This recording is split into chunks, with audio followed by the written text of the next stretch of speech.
омыртқасы екінші жібек омыртқасы деңгейінде орналасқан дейді.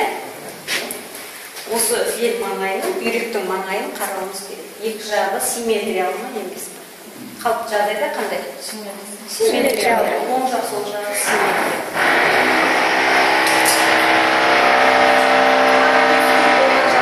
Не ол параллельдік деген? Пара деген сөз. Екеуі ретінде шығып қалыптасып. Орысша параның жұп деген сөз. Ал латынша пара деген не еді? О, маңайы деген түсіністер ғой, иә? Нефрит деген сөз бүйректің қабынуы десек, пара соның маңайы, значит, бүйрек маңайындағы тіндердің қабынуы кезінде бір жағынан қысаюы мүмкін.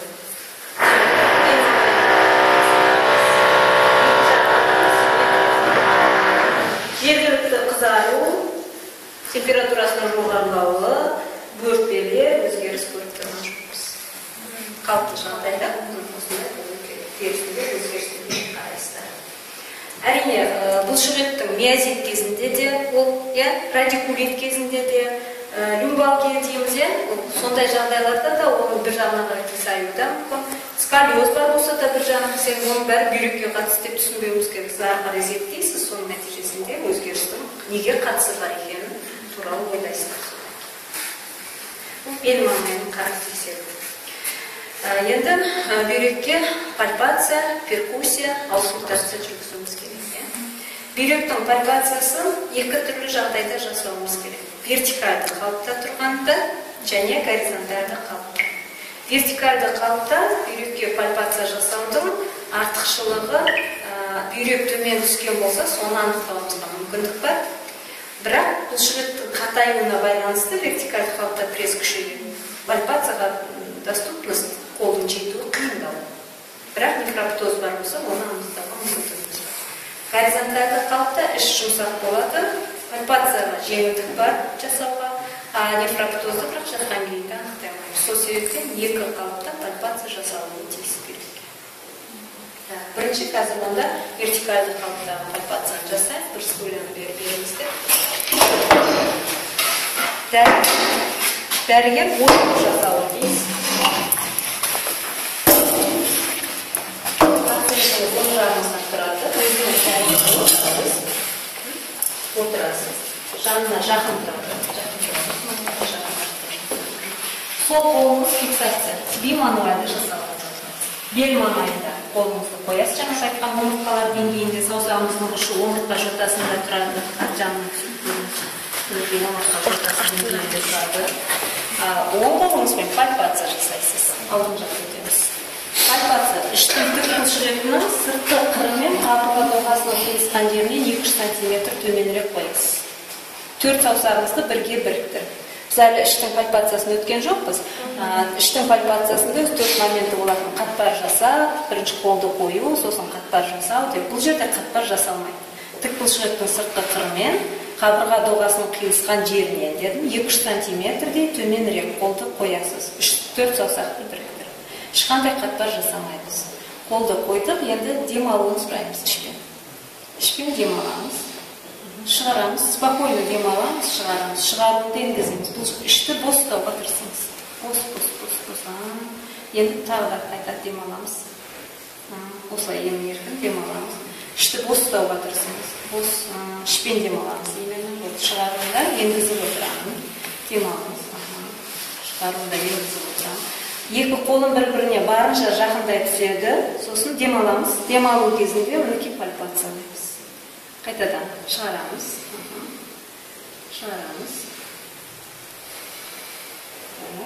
Демалыңыз. Демалған кезде жасайсыз пальпацияны, себебі демалған кезде бүйрек төмен қарай түсіңкірейді. Қалыпты жағдайда пальпацияланбайды бүйрек. Ары қарай нефроптоз бар ма, жоқ па, соны іздеу үшін төменірек ішпен демалып тұрамыз. Демаламыз. Ұстамаңыз дейміз, жарай ма?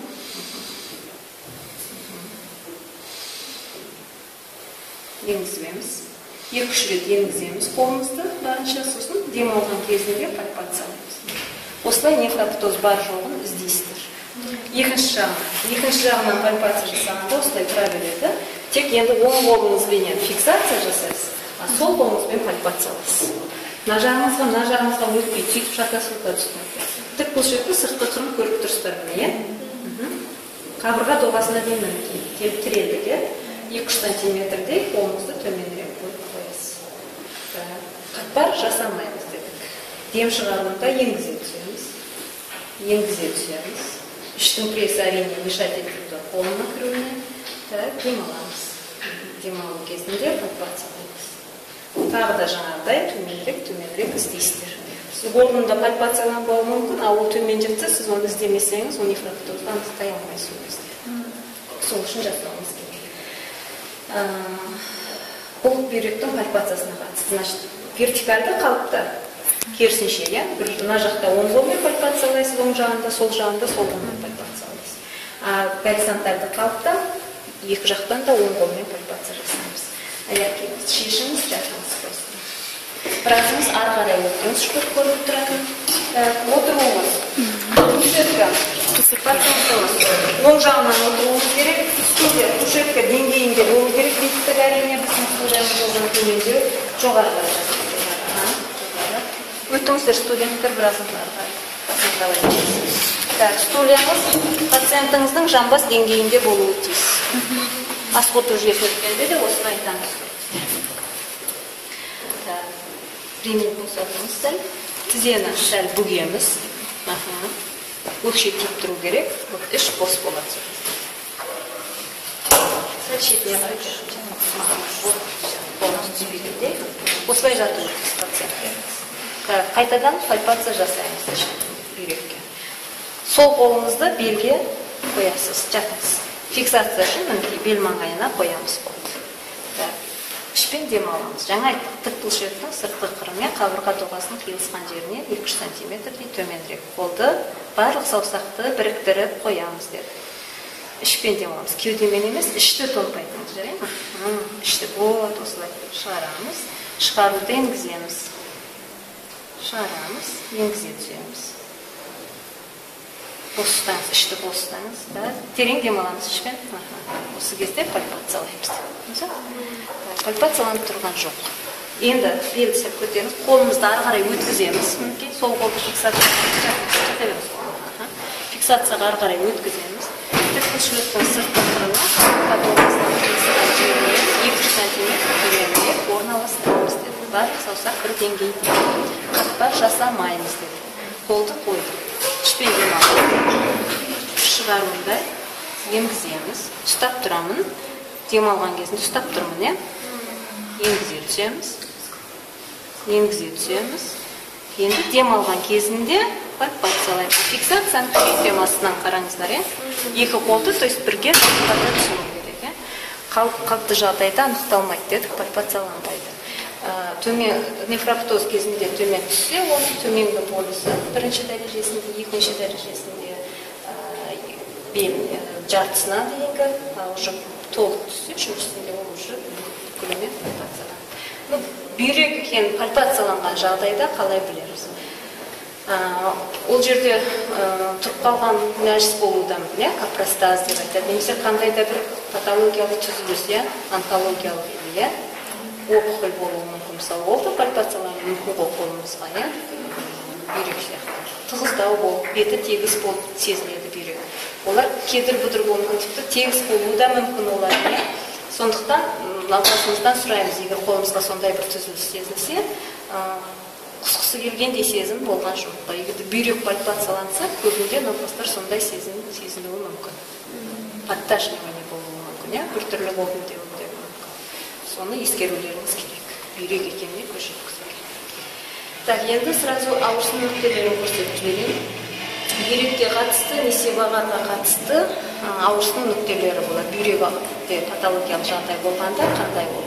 Қан үйіп қалған, ірің немесе тас, құм тұрып қалған жағдайда сол нүктелерде ауырсыны болуы ықтимал. Тіпті қабыну процесінің өзінде. Іште 3 нүкте бар. Жоғарғысы бүйректік, біріншісі, то есть. Одан кейін екіншісі несебағарлық жоғарғы, және үшіншісі несебағарлық төменгі нүкте дейді.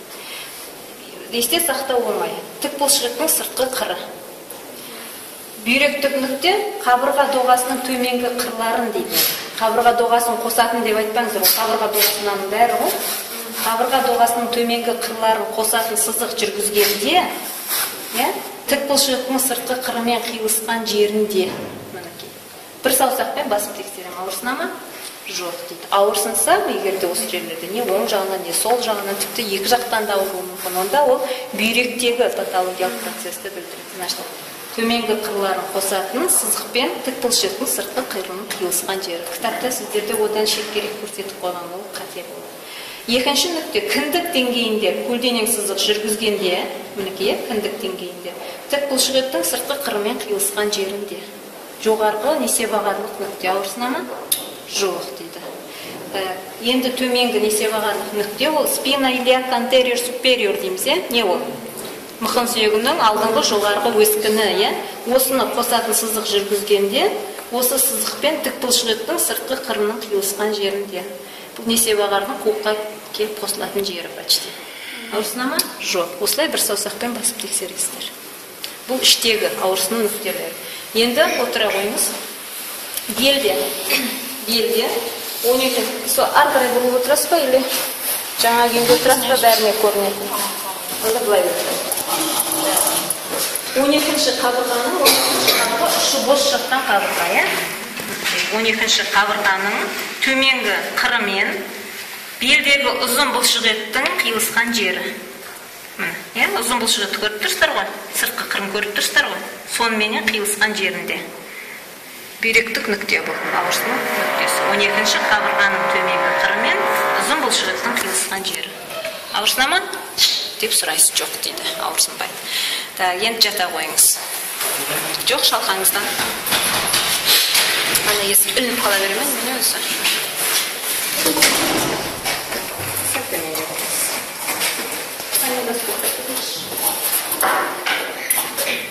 Сразу аускультацияны көрсетіп жіберейік, сосын перкуссияға көшейік дегеніне қайта тұрғыза берейік. Аускультациясы бүйрек артериясын тыңдаймыз ол кезде. Бүйрек артериясын іштен тыңдауға болады, белден тыңдауға болады. Бүйрек артериясы тарылған жағдайда ол жерде систолалық шу болуы мүмкін. Іштен тоже есте сақтау оңай. Кіндіктен 3 сантиметрдей сырттары, 3 сантиметрдей жоғары. Значит, мына жерден тыңдайсыздар. Бүйрек былай жатса, артерияның келіп. Әрине, ол белде жатыр, забрюшина жатыр. Бірақ біз оны тыңдағанда естуіміз ықтимал шуды. Ол үшін демді шығарып, дем алмай тұрған кезінде батырып тыңдаймыз. 3 сантиметр. Ішпен терең дем алып шығарыңыз демді. Шығарыңыз, барынша шығарыңыз. И батырып тыңдаймыз. Ешқандай шу естіп тұрған жоқпыз. Екінші жағынан дәл солай дем аламыз, шығарамыз, дем алмаймыз. Шек жоғалтқанымызда шу естіп тұрған жоқпыз. Осылай тыңдайсыздар, бүйрек артериясын. Егер тарылса дедік, не болады? Систолалық шу естілді. Белде, дәл жаңағы нүктеде осылай отыра беріңіз, Белде жаңа 12-ші қабырғаның төменгі қырымен ұзын бұлшықеттің сыртқы қырының қиылысқан жерінде. Екінші жағынан.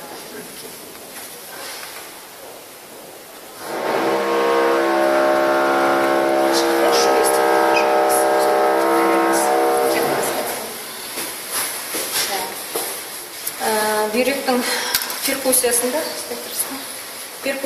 бүйректің оны тұрғызып жасаймыз, ол қағу симптомын тексеру дейміз. Біз қазір сразу бірінші қуыққа перкуссия жасап кетейік. Сразу аяқты созамыз. Түймесін ағытыңыз шалқатын. Сәл түсіріңіз.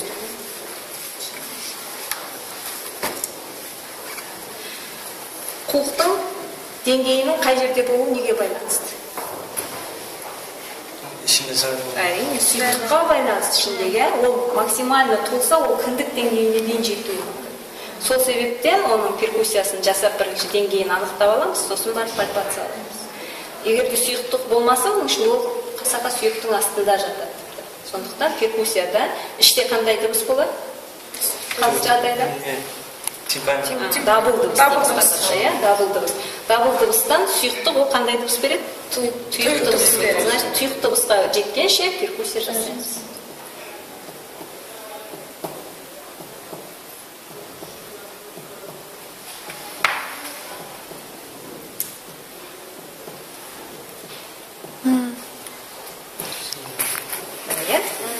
Ручка беріңіздер, белгілейміз бұл жерге.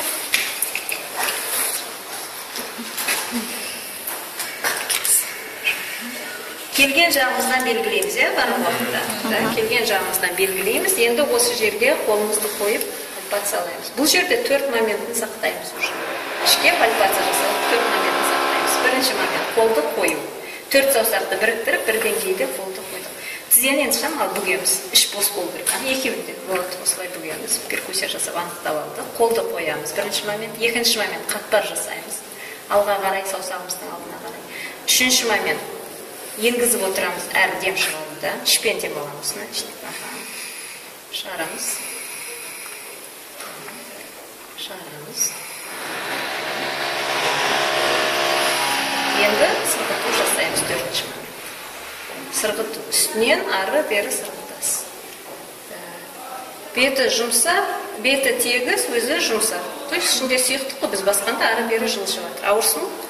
Жоқ. Сипаттамаларымыз беретін осы. Значит, перкуссия жасап анықтадыңыз. Егер сұйықтығы бар болса ғана пальпациялай аласыз. Егер сұйықтығы жоқ болса, ішінде ол айтады. Сақа сүйегінің астында жатады, оны кезде уже пальпация жасай алмайсыз. Егер пальпация жасап көру керек болса, онда ол үшін оның зәр бөлмей, сұйықтықты шамалы жинауын сұрайсыздар керек сөз пациентлеріңізге. Бұл пальпация перкуссиясына қатысты қолықтан. Енді тұрмау. Қағу симптомын тексереміз. Ол, значит, бүйректің перкуссиясы деген. Бүйректе перкуссия жасағанда өзіміздің алақанымызды белге төсеп тұрып, екінші қолымызбен үстінен соққылаймыз. Соны қағу симптомы белгісі немесе деп айтамыз. Белгісіңіз бәріңізге. Мінекей бел маңайында түсіріп отқанда қолымыздың қырымен, алақанның қырымен немесе жұдырығымызды түйіп тұрып, орташа күш гүрсілдетіп ұрып бүйрегін түсіретінде ұрмаймыз әрине. Мінекей, ауыра ма, ауырмай ма сұраймыз. Ауырсына ма, ауырсынбай ма сұраймыз. Егер де ауырсынса, қағу симптомы оң мәнді деп айтамыз. Қағу симптомы оң мәнді. Онда ол бүйректе патологиялық процестер болуы мүмкін. Қандайда, бірақ 100% сізге дәлелдемейді ол бүйректің ауыру екенін. Радикулит кезінде де болуы мүмкін. Остеохондрозда да белдегі болуы мүмкін, осындай соққыда оң мәнді болуы ықтимал. Ал пастернацкий симптомы деген оң мәнді деп айтатынымыз. Осыны көбінде сол симптоммен шатастырады. Бұл жай қағу симптомын тексеру. Пастернацкийде ол үшін науқасымыз таңертең зәр анализін тапсыруы тиіс. Сіз сосын осы қағу симптомын тексересіз, содан кейін қайтадан зәр тапсырады анализге, екеуін салыстырасыз.